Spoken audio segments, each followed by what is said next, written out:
Yemen में Israel के लिए अमेरिकी हूथी से लड़ रहा है। गाजा में इजराइल हमास से युद्ध लड़ रहा है। लेबनान में इजराइल की हिजबुल्लाह से लड़ाई जारी है। इसके साथ साथ अब इजराइल ने सीरिया में हमले शुरू कर दिए हैं। तो क्या इजराइल अमेरिका एर्दोआन से भिड़ने के लिए तैयार है?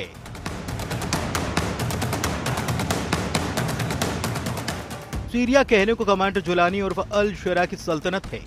सीरिया में असल में चलती है एर्दोआन की। तुर्की के राष्ट्रपति के दम पर कमांडर जुलानी ने दमिश्क पर लड़ाका ग्रुप को जीत दिलाई है। लेकिन अब कमांडर जुलानी नेतन्याहू के रडार पर आ गए हैं। इजराइल ने सीरिया में हमले शुरू कर दिए हैं। गोलान हाइट्स पर तैनात नेतन्याहू आर्मी सीरिया के कई शहरों को जला रही है। पीएम नेतन्याहू ने हमास को जो धमकी दी है वो इजराइल के सभी दुश्मनों के लिए लास्ट वार्निंग है। नेतन्याहू के फौलादी इरादे ने इजराइल के दुश्मनों को दहला कर रखा है। क्वाइटर प्राइम मिनिस्टर ने हमास को जमींदोज करने का ऐलान किया है। नेतन्याहू ने धमकी दी है कि हमास का सफाया बहुत जल्द होगा, गाजा पर कब्जा होगा। नेतन्याहू की धमकी का असर यह हुआ कि गाजा के लोगों ने हमास के खिलाफ पहली बार जोरदार प्रदर्शन किया। गाजा के नागरिकों ने हमास को टेरर ग्रुप बताकर गाजा से बाहर निकल जाने का फरमान सुना दिया है। हमास की हैसियत नेतन्याहू ने नाप दी तो हूथी लड़ाकों को ट्रंप बेमौत मार रहे हैं। अमेरिका के हवाई हमले से यमन में बारूदी बवंजर आया हुआ है। ट्रंप ने सभी हूथी लड़ाकों को नर्क भेजने की धमकी दी है। उधर हूथी की तरफ से ऐलान किया गया कि लड़ाका ग्रुप ने इजराइल में 2 मिसाइल धमाके कर बदला ले लिया है। हूथी ने इजराइल पर जुल्फिकार और फिलिस्तीन 2 मिसाइल से हमले का दावा किया है। उन मजलूम फिलिस्तीनी लोगों के समर्थन में और उनके बहादुरी के साथ एकजुटता में हमारी मिसाइलों ने इजराइल के शहर जाफा में बेन गुरियन हवाई अड्डे को निशाना बनाया।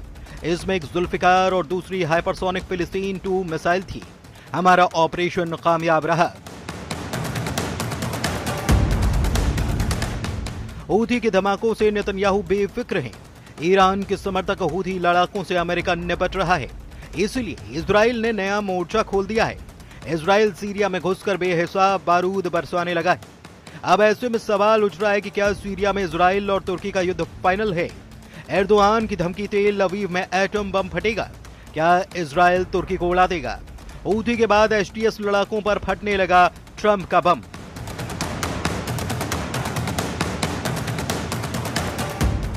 जब ट्रंप हूथी लड़ाकों पर बम बरसा रहे थे, जब नेतन्याहू की आर्मी हिजबुल्लाह फाइटर्स को दौड़ाकर दम उखाड़ रही थी, तभी सीरिया के लताकिया में जो हमला हो रहा था उसकी भनक किसी को भी नहीं लगी।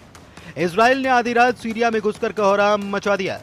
इजराइल ने जंगी जेट से हवाई हमले कर कमांडर जुलानी के गढ़ में भारी तबाही मचाई है।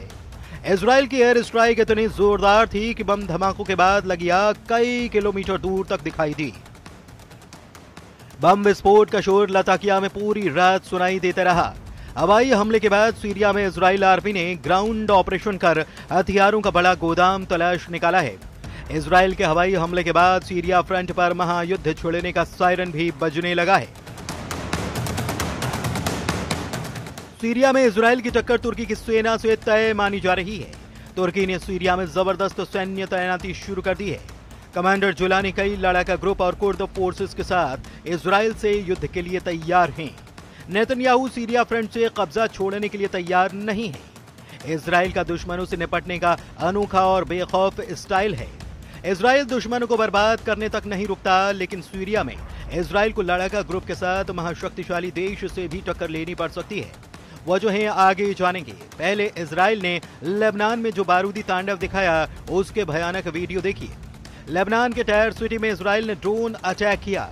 हिजबुल्लाह के वॉर हेडक्वार्टर पर बमबारी कर इजराइल ने बड़ी कामयाबी हासिल की है। आने दक्षिणी लेबनान के टायर में ड्रोन से मिसाइल दाग कर हिजबुल्लाह के टॉप कमांडर को मार डाला। इजराइल डिफेंस फोर्स ने बताया कि मारा गया टॉप कमांडर रादबान फोर्स का बटालियन कमांडर अहमद अदनान बाजीजा है। अदनान बजीजा जब मारूद के करीब डेर दघैया में गुप्त ठिकाने पर पहुंचा तो उसे मिसाइल से उड़ा दिया गया।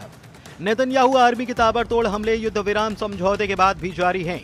इजराइल युद्ध के हालात में दुश्मनों का क्या हाल करेगा इसे समझना मुश्किल भी नहीं। लेकिन अचानक इजराइल से सभी फ्रंट पर क्यों तूफानी हमले शुरू हो चुके हैं? क्या नेतन्याहू ने ट्रंप से तुर्की पर एक्शन की परमिशन ले रखी है, या फिर तुर्की को जंगी ट्रेलर दिखाकर नेतन्याहू सीरिया से दूर रखने का प्लान बना चुके हैं? क्योंकि लेबनान हमले की पुष्टि इजराइल ने की है, लेकिन सीरिया अटैक पर आधिकारिक बयान नहीं दिया गया। सीरिया मीडिया में इजराइल के लताकिया स्ट्राइक गोलान हाइट्स पर हुए बम विस्फोट के बाद अंजाम दी गई है, जहां पर इजराइल सेना को निशाना बनाकर रॉकेट धमाके किए गए थे। इसके जवाब में इजराइल ने दुश्मनों के अड्डे पर जंगी जेट से धावा बोला। सीरिया की न्यूज एजेंसी सना के मुताबिक इजराइल के निशाने पर हिजबुल्लाह लड़ाकों के गुप्त अड्डे हैं। लताकिया बंदरगाह के करीब शहरों में अब भी हिजबुल्लाह फाइटर्स ने अड्डा बना रखा है। हालांकि हिजबुल्लाह सिर्फ बहाना भर बताया जा रहा है। इजराइल का मकसद सीरिया में जमे रहने का है। नेतन्याहू नहीं चाहते कि बफर जोन से इजराइल सेना वापस लौटे, लेकिन मुश्किल यह है कि तुर्की की सेना सीरिया में तेजी से फैलती जा रही है, जिससे कि तुर्की इजराइल की टक्कर के आसार बढ़ से गए हैं। सीरिया और तुर्की ने सैन्य समझौता किया है, जिसमें तुर्की ने सीरियाई सेना की मजबूती के लिए ट्रेनिंग और हथियारों की मदद पहुंचाना शुरू कर दिया है। सीरिया आने वाले दिनों में तुर्की से बड़े पैमाने पर हथियारों की खरीद फरोख्त करने जा रहा है। एर्दोआन सीरियाई विद्रोहियों को हथियार देने और सैन्य समझौता करने की कोशिश में लगे हैं, जबकि कमांडर जुलानी सरकार को अब तक किसी भी देश ने मान्यता नहीं दी है। ऐसे में तुर्की के लिए सीरियाई विद्रोहियों को हथियार बेचना मुश्किल हो सकता है। तुर्की जुलानी को हथियार बेचने के रास्ते तलाश रहा है। इसके साथ ही सीरिया में सैन्य तैनाती बढ़ाने में भी जुटा है। पश्चिमी मीडिया रिपोर्ट के मुताबिक तुर्की ने पालमायरा हवाई अड्डा और T4 में सीरियाई हवाई अड्डों के बुनियादी ढांचे का इस्तेमाल कर तुर्की एयरफोर्स के लिए बेस बनाने शुरू कर दिए हैं। दावा किया जा रहा है कि तुर्की सीरिया में जमीनी और हवाई ताकत का विस्तार कर रहा है। तुर्की ने दमिश्क अंतर्राष्ट्रीय हवाई अड्डे के संचालन में मदद के नाम पर होल्ड बढ़ा दिया है। इसके अलावा उत्तरी सीरिया में सीरियन नेशनल आर्मी पर तुर्की ने पकड़ मजबूत बना ली है। कुर्द फोर्स को पहले ही एर्दोआन अपने पाले में ले चुके हैं। तुर्की के राष्ट्रपति की सभी चाल पर इजराइल ने बारीक नजर बना रखी है। इसलिए वक्त बेवक्त सीरिया में इजराइल बारूदी धमाके कर अपनी मौजूदगी का एहसास करा रहा है। प्रेसिडेंट ट्रंप ही सीरिया में तुर्की की दखल अंदाजी से खफा है। अमेरिका ने सीरिया में साइलेंट ऑपरेशन ऑन कर रखा है। अगर नौबत इजराइल तुर्की युद्ध की आई तो अमेरिका क्या करेगा, ये दुनिया जानती है। सुपर पावर से मिले बैकअप से ही इजराइल 7 फ्रंट पर दुश्मनों पर भारी पड़ रहा है। यानी कि इजराइल से जंग शुरू होते ही तुर्की को अमेरिका से भी भिड़ना होगा। फिर ऐसा युद्ध हो सकता है जिससे कई मुल्कों का नक्शा ही बदल जाएगा।